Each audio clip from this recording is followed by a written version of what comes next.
Vamos abrir o texto sagrado, irmãos. Atos dos Apóstolos, capítulo de número 1. Como vocês sabem, nós começamos uma nova série de exposições no livro de Atos, semana passada. E hoje nós estudaremos ainda no capítulo 1, do verso 21, ou melhor, do verso 12 ao verso de número 26. Como você espera por um voo no aeroporto? Se tem muito tempo, você lê, você passeia e você até dorme. Foi o que fizemos anos atrás, quando a caminho do Piauí, em um projeto missionário. Literalmente, nós dormimos no chão do aeroporto de Fortaleza. Mas se você não tem muito tempo,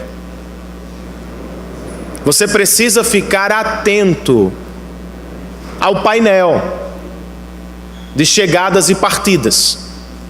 E isto foi o que um irmão nosso não fez mês passado. Eu estava para embarcar, voltando de São Paulo para João Pessoa, quando de longe o vi. Ele se achava sentado e conversava tranquilamente com alguém, como se nada estivesse acontecendo. Eu era o último da fila. Eu parei e pensei: será que eu falo com ele dentro do avião? Ou será que volto para cumprimentá-lo antes de entrar? Aos 45 do segundo tempo, irmãos, resolvi voltar. Me aproximei, o abracei e disse: meu irmão, você está indo para onde? Ele disse: para João Pessoa, pastor. Falei: pois bem, o avião está saindo e você é o último a entrar. Ele olhou para o painel, olhou para mim e confessou: pastor, eu me distraí. Estava tentando vender um apartamento a esse senhor aqui. Corretor de imóveis, irmãos. Eu disse: rapaz, vamos, senão você vai perder o avião. Se estiver esperando um voo, preste atenção ao portão e ao painel de chegadas e partidas. Mas e se estiver esperando por um avivamento do Espírito? Como devemos aguardar, irmãos, esperar por um derramamento do Espírito de Deus? Uma criança perguntou ao avô: vô, o que é o vento? Meu filho, ele respondeu: eu não consigo explicar, mas posso ensiná-lo a hastear as velas. Lucas não pode precisar quando o Espírito de fato chegará, mas aqui ele pode nos preparar para o derramamento do Espírito do Senhor. É sobre isso que trata o texto que vamos estudar nesta manhã. Vamos ouvi-lo? Lucas escreve assim no verso de número 12: então eles voltaram para Jerusalém, vindo do monte chamado das Oliveiras, que fica perto da cidade, cerca de 1 quilômetro. Quando chegaram, subiram ao aposento onde estavam hospedados. Achavam-se presentes Pedro, João, Tiago e André, Filipe, Tomé, Bartolomeu e Mateus, Tiago, filho de Alfeu, Simão o Zelote e Judas, filho de Tiago.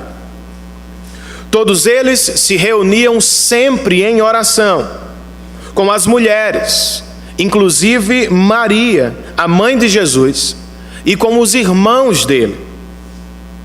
Naqueles dias, Pedro levantou-se entre os irmãos, um grupo de cerca de 120 pessoas, e disse: irmãos, era necessário que se cumprisse a Escritura que o Espírito Santo predisse por boca de Davi, a respeito de Judas, que serviu de guia aos que prenderam Jesus. Ele foi contado como um dos nossos e teve participação neste ministério. Com a recompensa que recebeu pelo seu pecado, Judas comprou um campo. Ali caiu de cabeça, seu corpo partiu-se ao meio e as suas vísceras se derramaram. Todos em Jerusalém ficaram sabendo disso, de modo que, na língua deles, esse campo passou a chamar-se Aceldama, isto é, campo de sangue. Porque, prosseguiu Pedro, está escrito no livro de Salmos: fique deserto o seu lugar, e não haja ninguém que nele habite, e ainda que outro ocupe o seu lugar. Portanto, é necessário que escolhamos um dos homens que estiveram conosco durante o tempo em que o Senhor Jesus viveu entre nós, desde o batismo de João até o dia em que Jesus foi elevado dentre nós às alturas. É preciso que um deles seja conosco testemunha de sua ressurreição. Então indicaram 2 nomes: José, chamado Barsabás, também conhecido como Justo, e Matias. Depois oraram: Senhor, tu conheces o coração de todos. Mostra-nos qual destes 2 tens escolhido para assumir este ministério apostólico que Judas abandonou, indo para o lugar que lhe era devido. Então tiraram sortes, e a sorte caiu sobre Matias. Assim, ele foi acrescentado aos 11 apóstolos.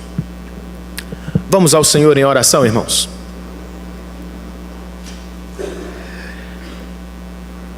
Senhor, nós queremos te dar graças por esta manhã, pelo privilégio que temos de te fazer um culto em comunidade e com liberdade. Queremos te agradecer, ó Deus, pelas canções, pelas ofertas, pela participação do teu povo no trabalho que realizamos a partir desta igreja local. Mas agora, Senhor, nós queremos te pedir por este momento especial. Concede-nos graça redobrada para estudar o teu texto e para responder de maneira apropriada a ele. Desperta-nos e impulsiona-nos a esperar e desejar um derramamento do teu Espírito. Nós precisamos de um avivamento interior nos nossos corações.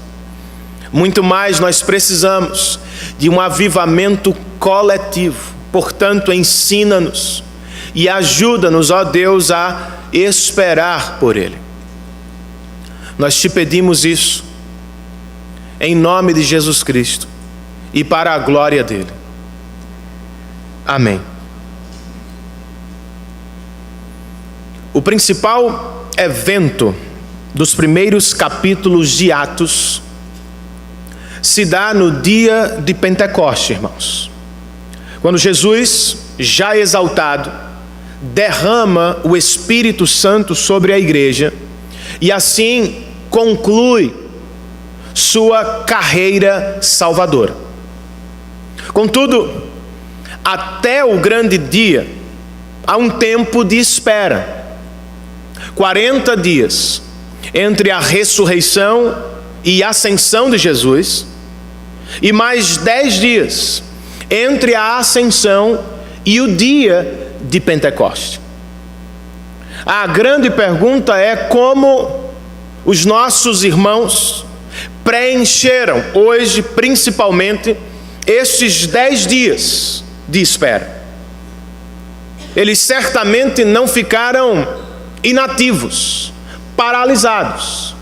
E aqui Lucas nos mostra o que eles fizeram enquanto aguardavam o cumprimento da promessa de Jesus, ou seja, o derramamento do Espírito.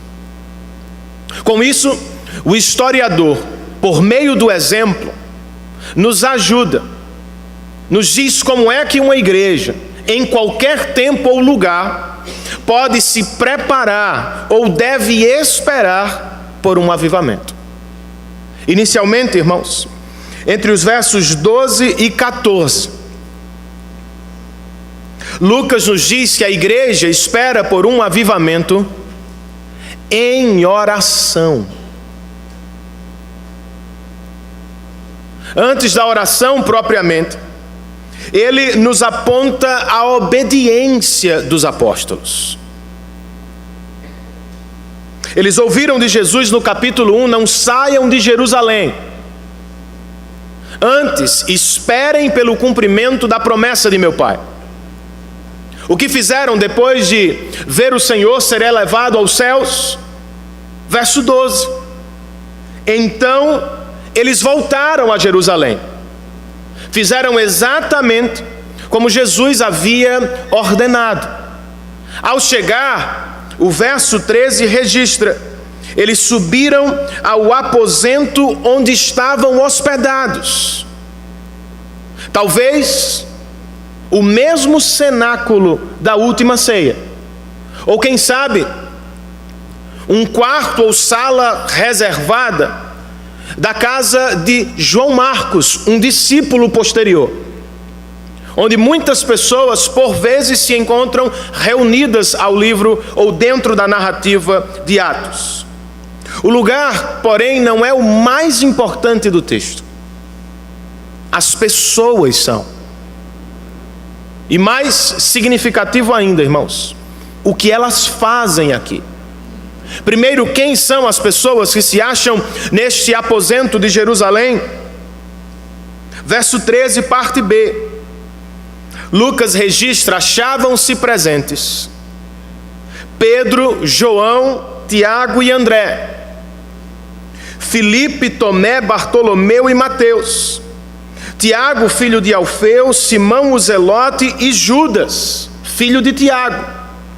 O verso 14 acrescenta: ainda estavam presentes mulheres, inclusive com destaque, Maria, a mãe do Senhor, e ainda os irmãos dele, que duvidaram dele ao longo de seu ministério terreno, mas muito provavelmente por uma aparição de Jesus a Tiago, agora todos estão reunidos aqui.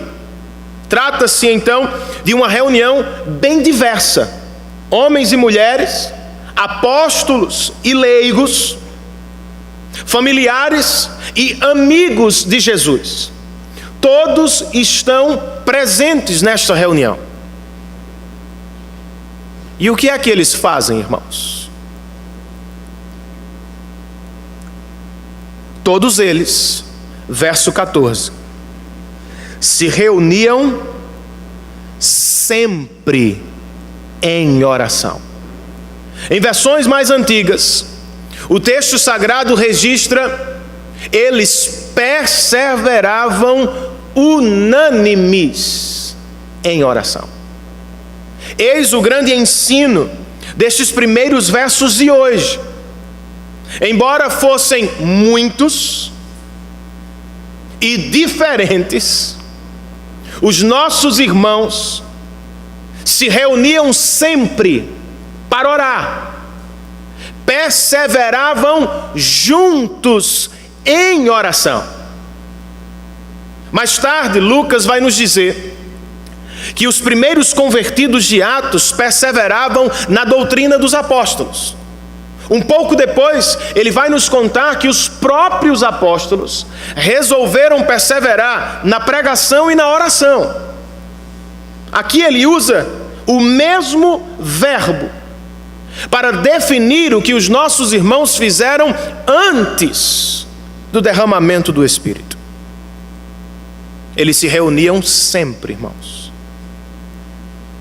para perseverar em oração. Embora fossem muitos, e isto é muito interessante, Eles se reuniam sempre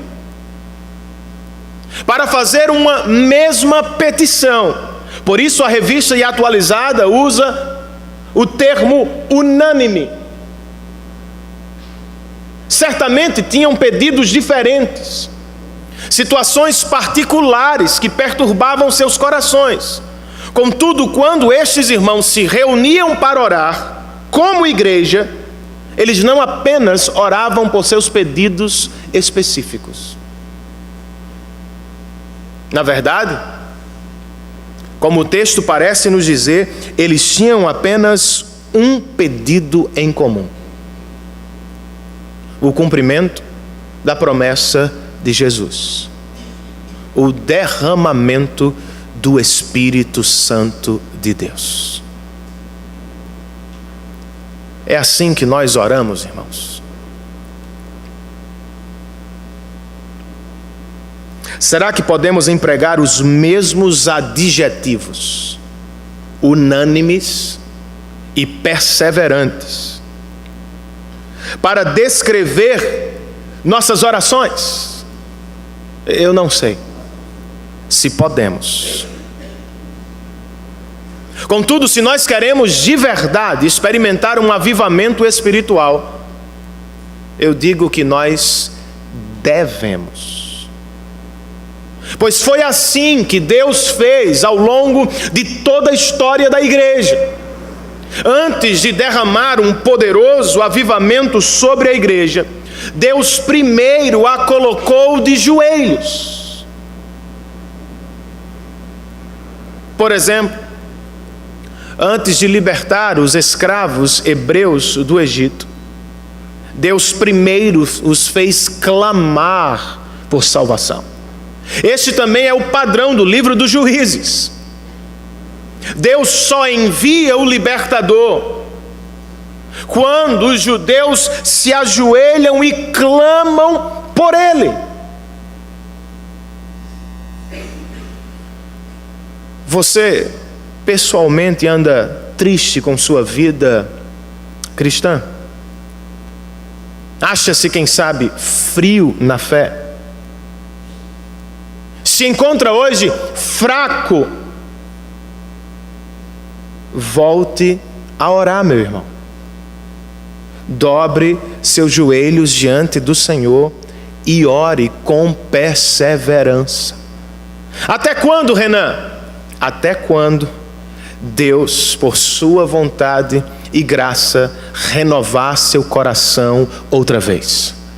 Eu tive um pastor na adolescência que ele dizia assim: você não gosta muito de orar? Então ore até começar a gostar.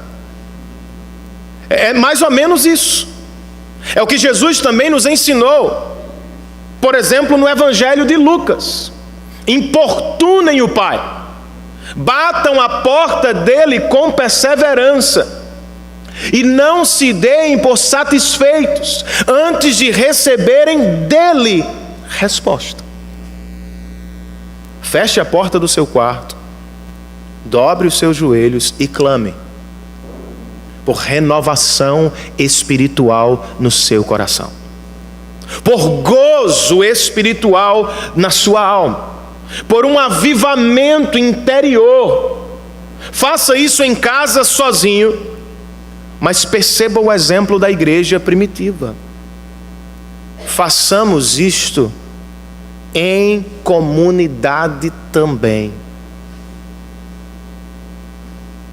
Como disse antes, nós voltaremos a orar em comunidade, irmãos, a partir de quarta-feira. Ou melhor, de outubro, primeira quarta-feira de outubro.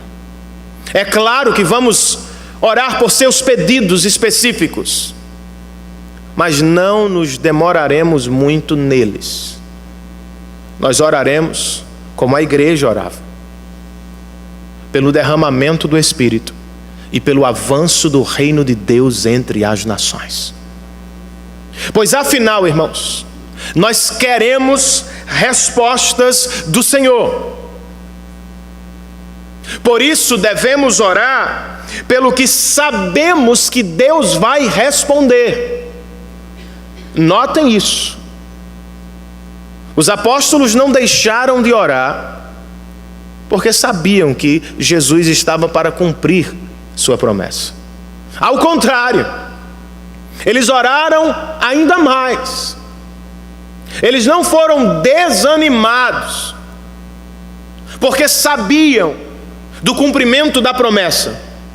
Eles foram encorajados a orar ainda mais.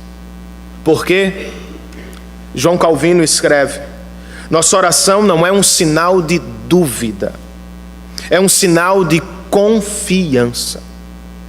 Não oramos porque desconfiamos de Deus.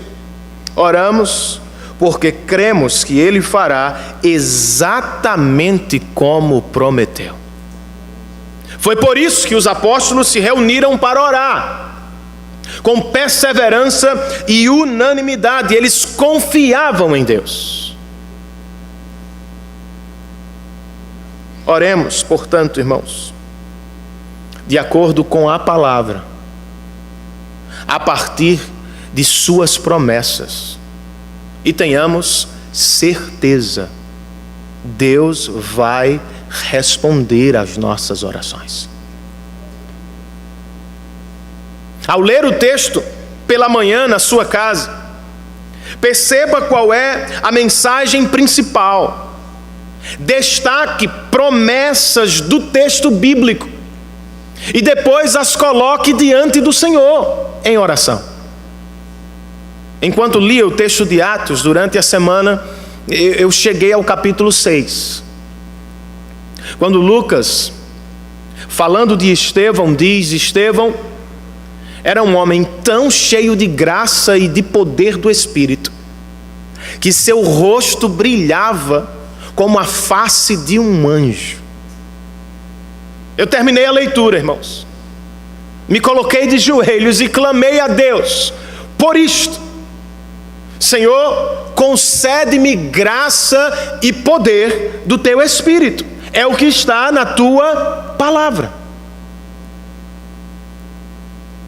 Quando se deparou com o Salmo de número 2, Dona Lídia, diretora do Betel brasileiro, especialmente com o verso 8, que diz: pede-me e te darei as nações.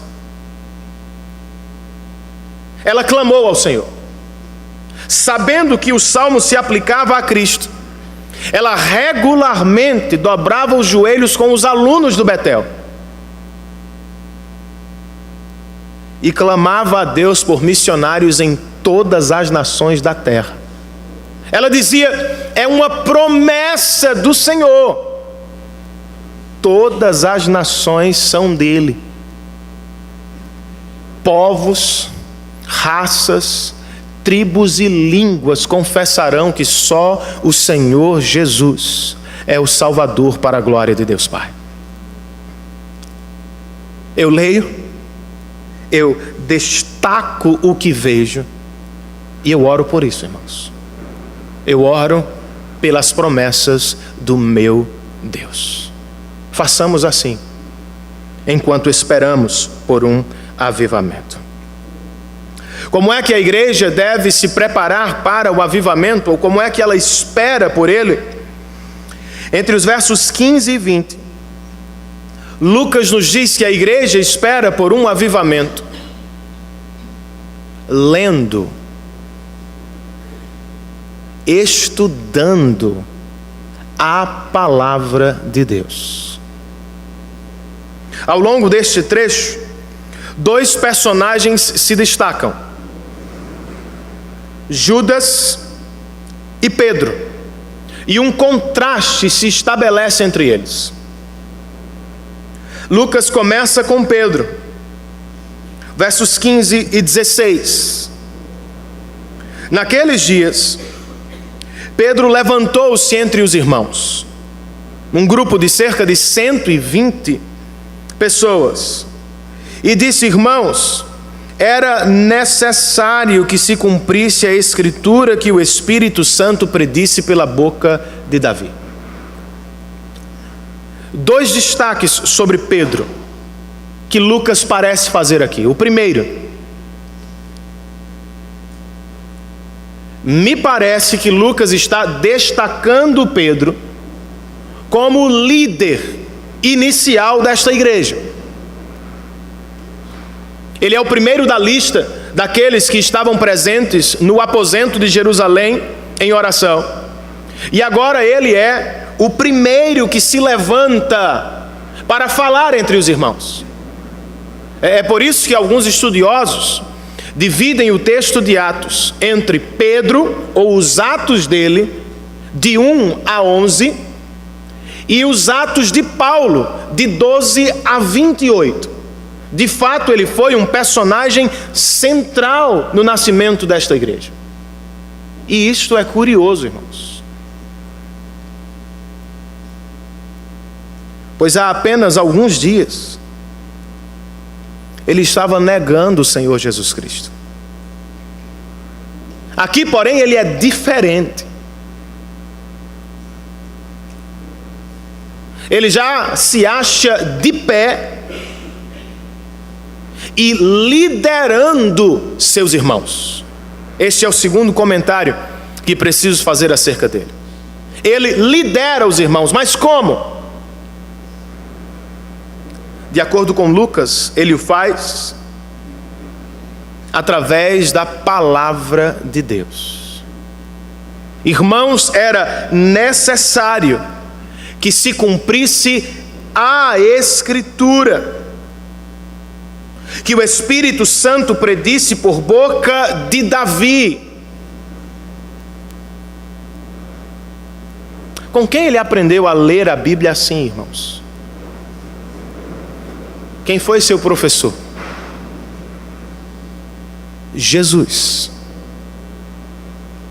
Muitas vezes, durante os 40 dias em que esteve com os apóstolos, Jesus fez com eles o que fez com aqueles dois a caminho de Emaús.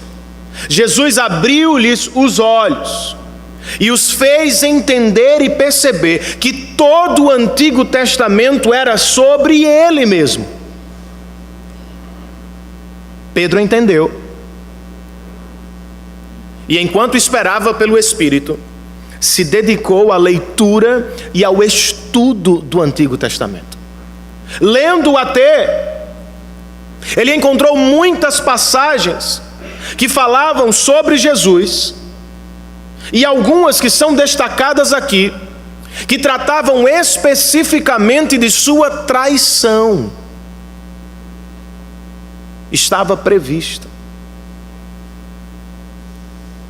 Por isso ele diz no verso 16: irmãos, era necessário que se cumprisse a Escritura que o Espírito Santo predisse por boca de Davi a respeito de Judas, que serviu de guia aos que prenderam Jesus. Judas foi contado como um dos nossos e teve participação neste ministério. A traição, portanto, foi prevista. Judas fez exatamente como profetizado pelos profetas. A pergunta então que faço é: será que as profecias tiram dele a culpa? Será que Judas não foi responsável de verdade pelo que fez? O evangelho apócrifo de Judas, popularizado recentemente, descoberto no 3º século, ou de origem do 3º século, o apresenta como um herói e não como um vilão. Em um diálogo com o Senhor, Judas escuta dele: você é o maior de todos, pois foi você quem me sacrificou para a salvação dos pecadores.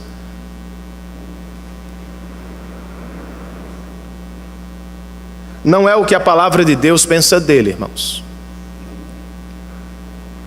Lucas, por exemplo, sob a inspiração do mesmo Espírito que predisse a traição, escreve aqui entre parênteses. Se você tem uma NVI, você percebeu isso. como se fosse uma nota editorial. Não são palavras de Pedro. No meio do discurso, Lucas coloca essa nota editorial. Isso é o que as pessoas pensavam dele. Com a recompensa que recebeu pelo seu pecado, verso 18. Judas comprou um campo. Ali caiu de cabeça, seu corpo partiu-se ao meio e as suas vísceras se derramaram. Todos em Jerusalém ficaram sabendo disso, de modo que na língua deles esse campo passou a chamar-se Aceldama, isto é, campo de sangue. Fiz 2 observações sobre Pedro, farei 2 observações sobre Judas a partir do texto. A primeira, o que ele fez não foi visto pelo Espírito do Senhor como um descuido. Não foi visto pela igreja apenas como um ato da providência soberana de Deus. Lucas chama a traição de Judas de pecado ou de iniquidade. O que significa que ele escolheu fazê-lo e, portanto, deve ser responsabilizado por seus atos. Segunda observação, irmãos. Lucas não vê a morte de Judas como se fosse a morte de um campeão. Ele a retrata de maneira trágica, horrível. Ele diz: é assim que Judas entra para a história, como um traidor que morreu no campo que comprou com o dinheiro da traição.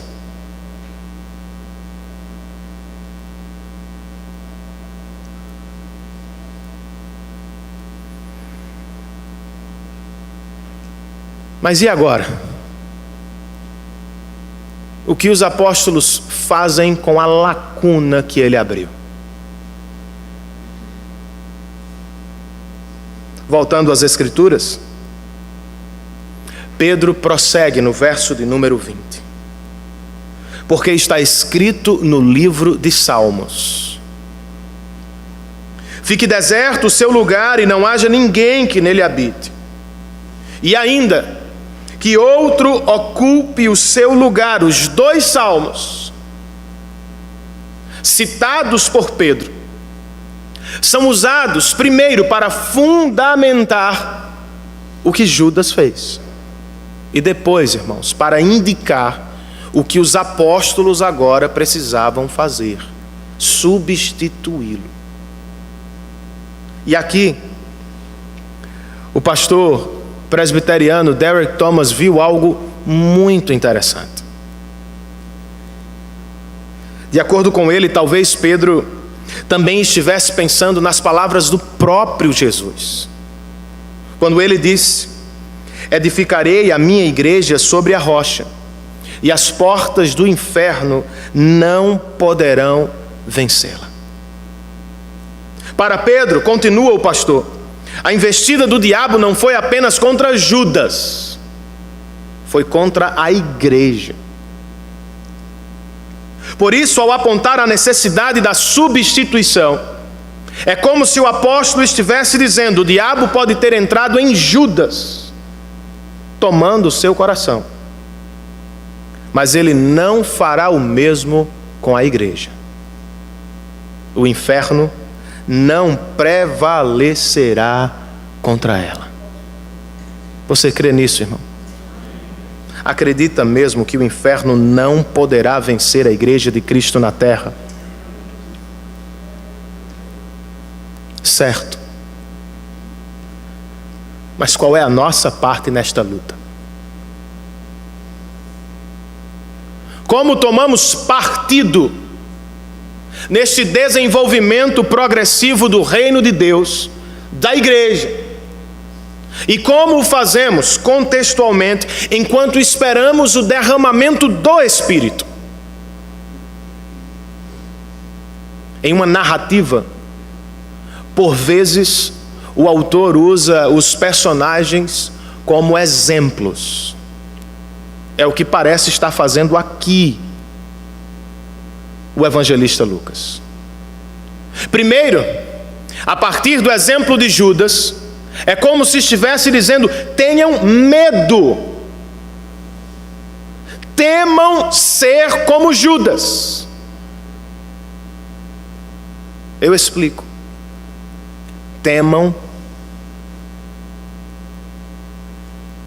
por estar enganados eternamente sobre seu estado espiritual. De acordo com Pedro, Judas foi um dos nossos. Teve parte no ministério apostólico. Contudo, ao final de sua vida, também foi ele quem guiou as pessoas que prenderam Jesus. Que Deus tenha misericórdia de nós. E que a cada semana, irmãos, Ele nos conceda graça e certeza de nossa salvação. Pois seria terrível caminhar a vida inteira na direção da Canaã celestial, apenas para descobrir que não poderíamos entrar. Judas passou o tempo todo com a igreja, mas nunca foi igreja. Algumas pessoas nascem entre nós, são batizadas na nossa igreja como crianças, às vezes se casam na igreja, são veladas no último dia na igreja e podem acordar bem longe dela para sempre. Que Deus tenha misericórdia de nós. Tema, portanto, ser como Judas. Tema estar profunda e eternamente enganado. Tema mais. Tema por entrar na história, ou para a história, como um traidor. Foi assim que ele entrou para a história. Mesmo que alguém tenha escrito um evangelho apócrifo para tentar mudar a história, é assim que a igreja o conheceu, é assim que nós o conhecemos. Ele entrou para a história como um traidor.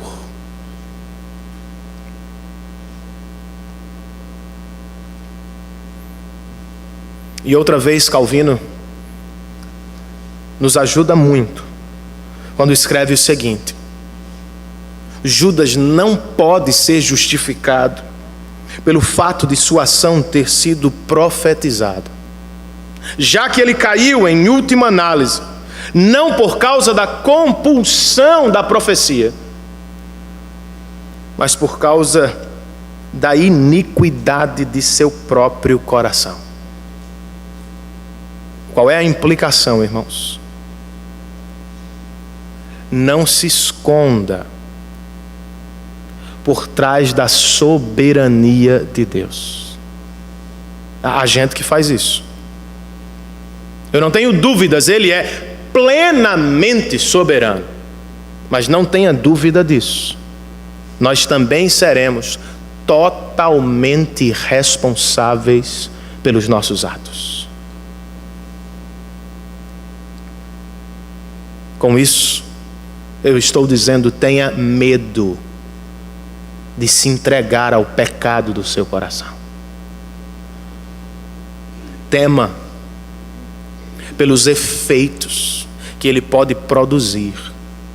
Tema por entrar para a história como aquele que machucou, traiu, matou pessoas e, pior ainda, pecou e não se arrependeu diante do Senhor.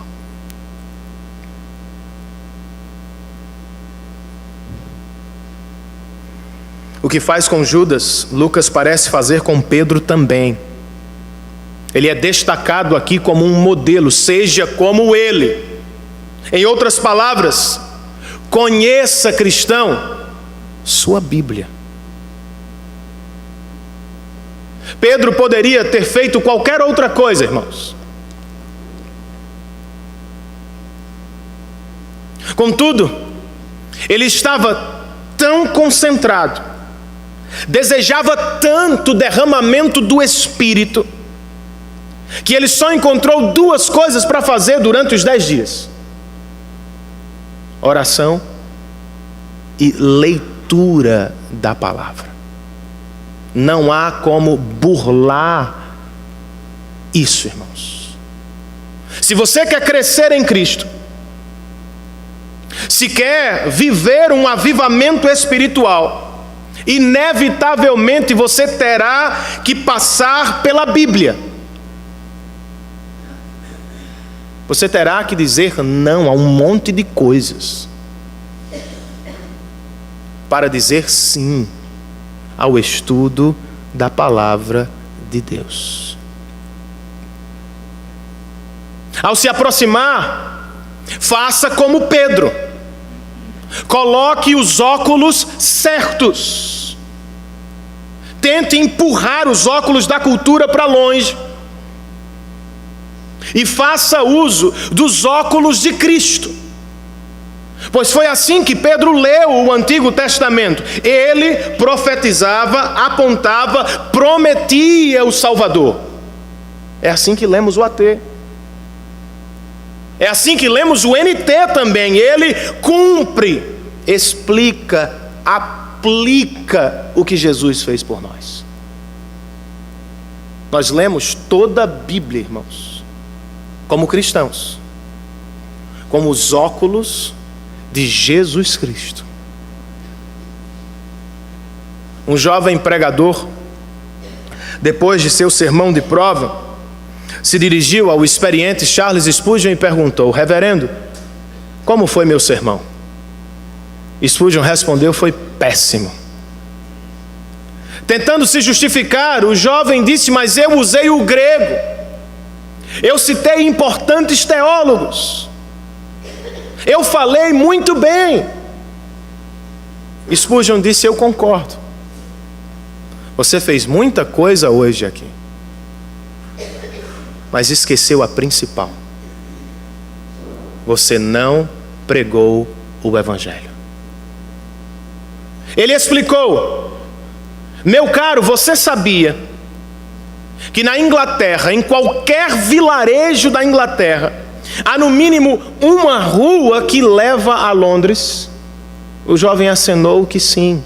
Spurgeon continuou: pois bem, em cada capítulo das Escrituras há no mínimo uma avenida que nos leva à sua grande metrópole, Cristo Jesus. Seu trabalho não é achar o que dizer, é achar Cristo. Não é mostrar o que estudou, é mostrar o que Cristo é e o que Ele fez por nós na cruz do Calvário. É assim, irmãos, que lemos, estudamos e pregamos a Bíblia.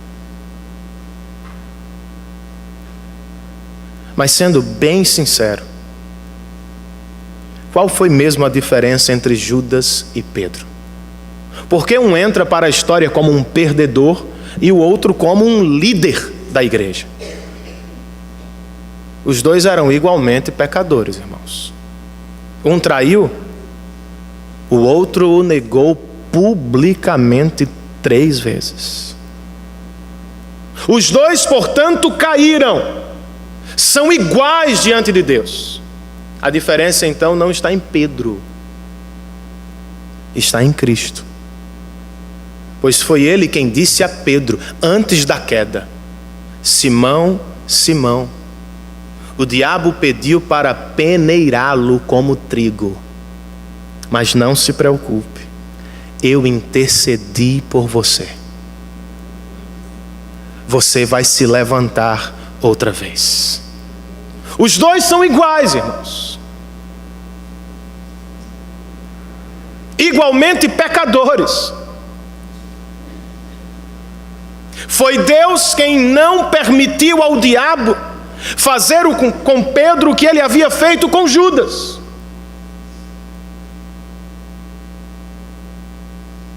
Foi Deus quem não permitiu que o diabo fizesse conosco o que ele fez com Judas. Cristão, Jesus intercedeu por você. Não apenas com palavras. Ele foi à cruz, pagou pelos nossos pecados e nos libertou da condenação eterna do diabo. Quando se entregou, ele estava nos libertando. Quando não se poupou, Jesus estava nos poupando. Eis o Evangelho.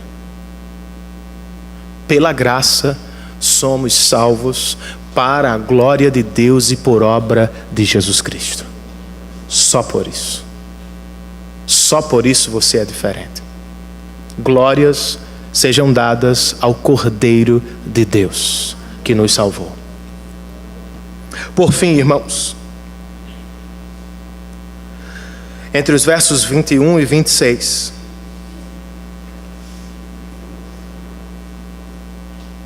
Lucas nos diz que a igreja espera por um avivamento espiritual em treinamento. Os apóstolos primeiro oraram, depois, lendo a Bíblia, Pedro descobriu que juntos deveriam apontar um substituto. Mas e agora? Como fazê-lo? Quem indicar? Após fundamentar a necessidade da substituição, Pedro sugere as qualificações de um apóstolo. Versos 21 e 22. Portanto, é necessário que escolhamos um dos homens que estiveram conosco durante todo o tempo em que o Senhor Jesus viveu entre nós, desde o batismo de João até o dia em que Jesus foi elevado dentre nós às alturas. É preciso que um deles seja conosco testemunha de sua ressurreição. Para Pedro, não é qualquer pessoa que pode ser apóstolo da igreja. De acordo com o que ele observou, os apóstolos foram chamados pelo próprio Cristo e viveram com ele desde o batismo de João até a ascensão. O substituto, então, deveria ter vivido as mesmas experiências, vivido entre eles e vivido com Cristo. Mais do que isso, deveria ser uma testemunha ocular da ressurreição. Certo, mas quem são os candidatos, irmãos? Não há muitos, provavelmente, que preencheram as condições bíblicas. Por isso, o verso 23 nos diz que eles indicaram apenas 2 nomes. José, chamado Barsabás, também conhecido como o Justo, e Matias. E agora, o que é que os apóstolos fazem? Eles fazem o que podem. Eles oram. Senhor, Tu conheces o coração de todos. Mostra-nos então qual desses 2 tens escolhido.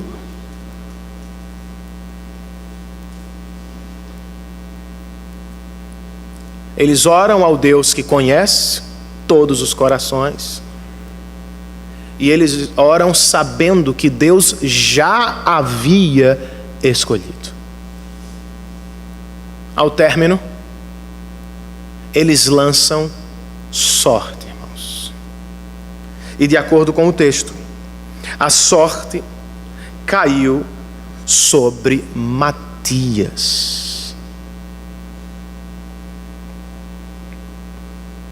E assim conclui ele, Matias foi acrescentado aos 11 apóstolos. Eu sei que talvez sua grande dúvida esteja no método dos apóstolos. A sorte. Eu vou me limitar a dizer uma única coisa, ou talvez duas coisas. Uma, nunca mais se repetiu, de modo que não tem tanta importância. Contudo, foi sim um método usado no Antigo Testamento. Havia o que eles chamavam de pedras sagradas, que quando não sabiam o que fazer, os profetas ou sacerdotes se utilizavam delas. Contudo, irmãos, depois deste episódio, com o derramamento do Espírito e posteriormente com o fechamento da palavra, a igreja nunca mais precisou lançar sortes. Ela tinha o Espírito e agora ela tinha a palavra de Deus completa. Contudo, os apóstolos ainda usaram este método. Por quê? Isto é bem interessante. Porque não apenas fizeram uma competição de teologia entre José e Matias, por que não chamaram os 120 para opinar sobre qual deles seria o melhor? Por que jogaram as pedras para cima, irmãos? Segundo um comentarista, foi para deixar evidente a ação soberana de Deus. A igreja escolhe seus pastores, envia seus missionários, mas não faz novos apóstolos. Apóstolo é coisa de Deus e de Deus somente. É Ele quem chama, treina e envia. É o que Lucas nos disse mais cedo, ao início do capítulo 1. Foi o Senhor Jesus quem escolheu, comissionou e depois enviou. O método, contudo, para mim não é o mais impressionante no texto, irmãos. A escolha de Deus, sim. Vocês perceberam os nomes dos dois candidatos? De um lado nós temos José, chamado Barsabás, ou seja, filho do sábado, que também era conhecido como justo. Do outro lado temos simplesmente Matias. O que me indica ou sugere que José e não Matias era a preferência natural dos irmãos. Seu nome hebraico falava da importância de seu nascimento. Ele nasceu no dia do Senhor. Seu nome latino falava do seu caráter. Ele era conhecido entre as pessoas como um homem justo. Contudo, Jesus não escolhe José, o justo, para ocupar o lugar de Judas. Ele escolhe o desconhecido, para nós depois, Matias. Eu sei que em um sentido Deus não faz ou escolhe mais apóstolos, mas eu acho que esta escolha revela muito de como Ele nos escolheu.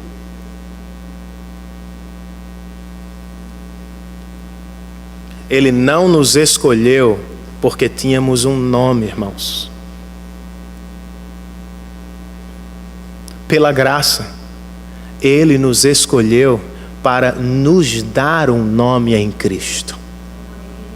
Ele não nos escolheu porque tínhamos uma boa reputação, ou porque tínhamos um crédito de boas obras invejável, não. Ele nos escolheu pela graça. Agora, com que objetivo Ele o fez? Isso é bem interessante também, irmãos. O nome Matias significa presente de Deus. Ele foi escolhido pela graça, mas foi escolhido para ser um presente de Deus à igreja. A eleição, portanto, deve causar dois efeitos hoje no nosso coração. Um é louvor, irmãos. Não merecíamos nada. Recebemos tudo em Cristo Jesus pela graça. Louvores e glórias sejam dadas ao nosso Deus para sempre. O outro efeito, serviço.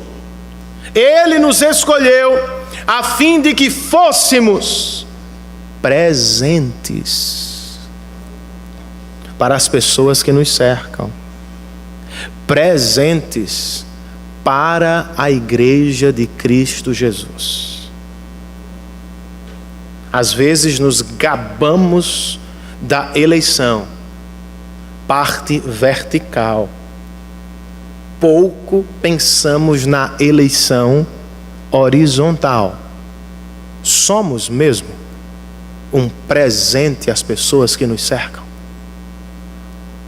Outra questão interessante que o texto levanta, irmãos: como Deus nos guia hoje. Os apóstolos leram a Bíblia, fizeram uso do bom senso. Foi assim que Jesus nos escolheu, é assim que vamos fazer com o próximo apóstolo. Oraram a Deus e, por fim, jogaram a sorte, deixando este quarto fator de lado, uma vez que temos a Bíblia completa e o Espírito Santo habitando dentro de nós. Os três primeiros ainda formam uma completa e interessante combinação, irmãos, através da qual o Senhor nos guia hoje. Primeiro e principalmente, Ele nos guia através de Sua palavra.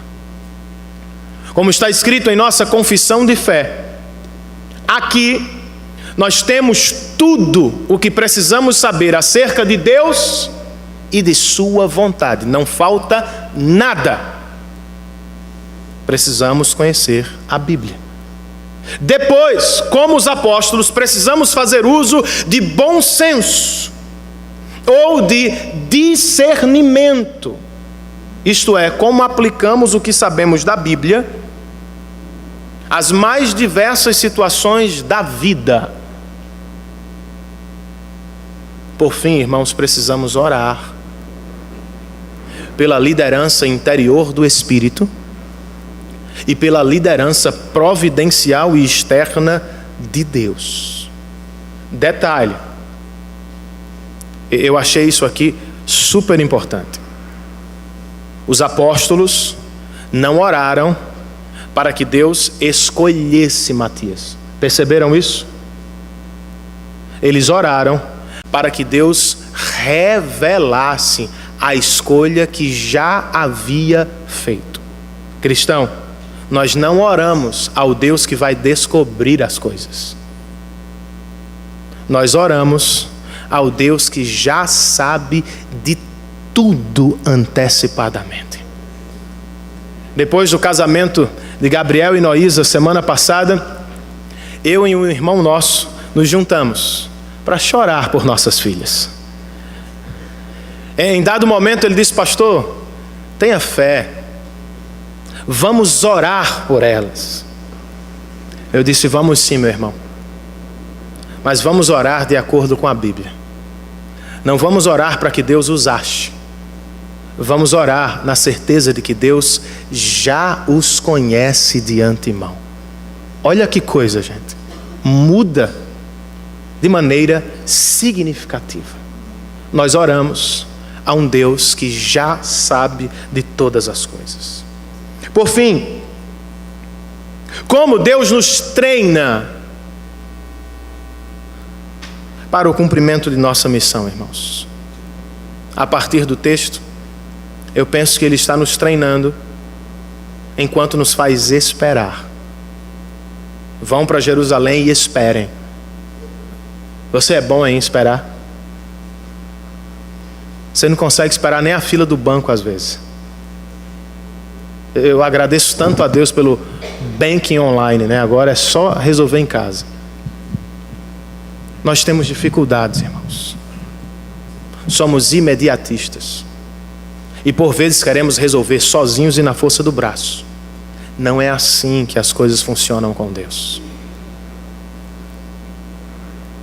Às vezes, Ele nos força ao banco de reservas, de onde apenas podemos assistir, nada fazer e esperar. Contudo, perceba um detalhe: o banco de reservas não é o pior lugar para o cristão, pois ele propicia proximidade e intimidade com o próprio técnico. É o que os apóstolos estavam fazendo aqui. Enquanto esperavam, eles oravam, eles liam, se encontravam com Cristo. Não pode fazer muita coisa? Deleite-se na presença do seu Deus. Estar com Ele é incomparavelmente melhor do que fazer por Ele. Fazer ainda é necessário, mesmo que pouco. Poucos apóstolos podiam fazer, apontar a substituição. Trata-se de algo bem pequeno, irmãos.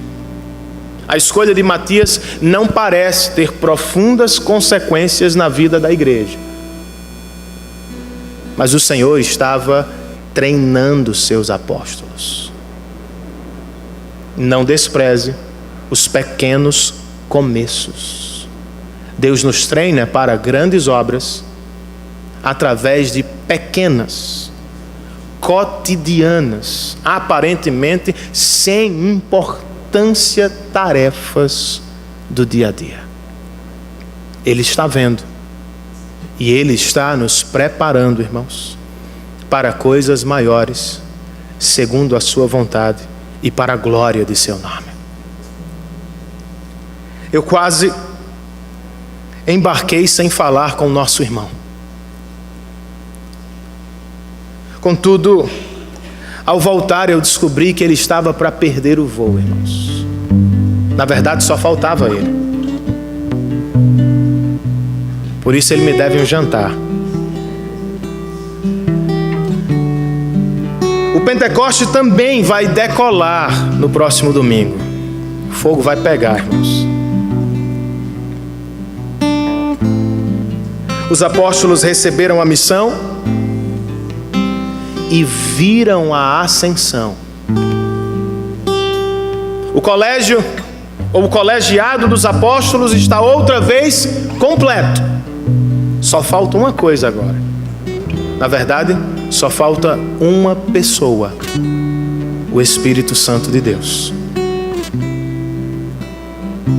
Desse modo, nós deixamos o capítulo 1 de Atos em Jerusalém, com os apóstolos, enquanto também esperamos por um avivamento do alto, irmãos. Como eles, nós nos reunimos para orar, para estudar a palavra e para treinar uns aos outros para a obra de Deus. Fiquemos de pé e cantemos ao Senhor em resposta ao que ouvimos nesta manhã.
Senhor, isto é o que nos torna singulares. Não nossa moralidade,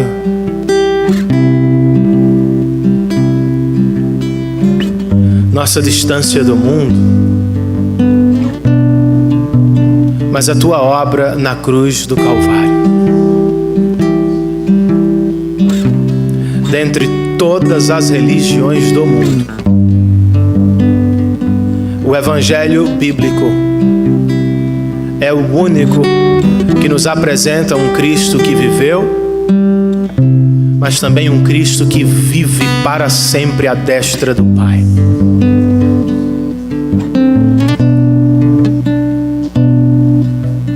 Louvado seja o teu nome, Jesus. Não queremos apenas cantar sobre o Evangelho, não queremos somente ouvi-lo pregado semanalmente. Dá que nesta manhã ele desça e tome os nossos corações, encantando-nos, enchendo-nos de gozo e maravilha com a pessoa bendita de Jesus.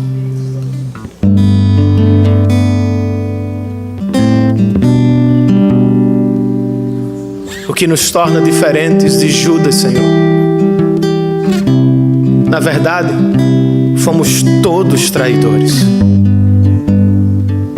mas o Senhor intercedeu por nós. O Senhor nos revelou tua graça em Jesus Cristo. Como isto pode não encher os nossos olhos de lágrimas, o nosso coração de espanto? Estávamos perdidos, Senhor. Por nossas próprias escolhas, tomaríamos o caminho da condenação eterna. Foi por tua graça. É por isso que estamos aqui nesta manhã. Não somos melhores, não somos diferentes, mas fomos agraciados por ti. Oh, Senhor, não nos deixe tratar esta mensagem com indiferença. Desperta-nos nesta manhã, dobra os nossos joelhos e derrama outra vez sobre nós do teu santo e poderoso Espírito. Dá que outra vez tenhamos vida espiritual no coração, vigor para orar, desejos de ler, vontade de anunciar o teu Evangelho. Espírito Santo de Deus, sem ti nada podemos fazer, mas com o Senhor grandes e maravilhosas obras faremos para a glória do nosso Deus.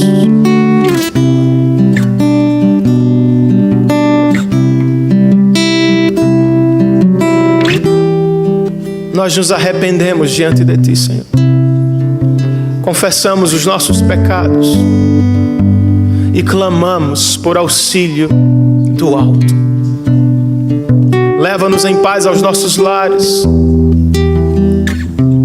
e nos dá uma semana cheia de bênçãos espirituais.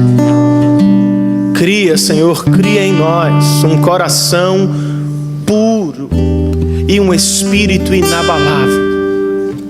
Nos restitui, como pediu Davi, a alegria da tua salvação. É o que nós te pedimos por esta semana, Senhor. Em nome de Jesus e para a glória dele. Que o amor de Deus, nosso bendito Pai, irmãos,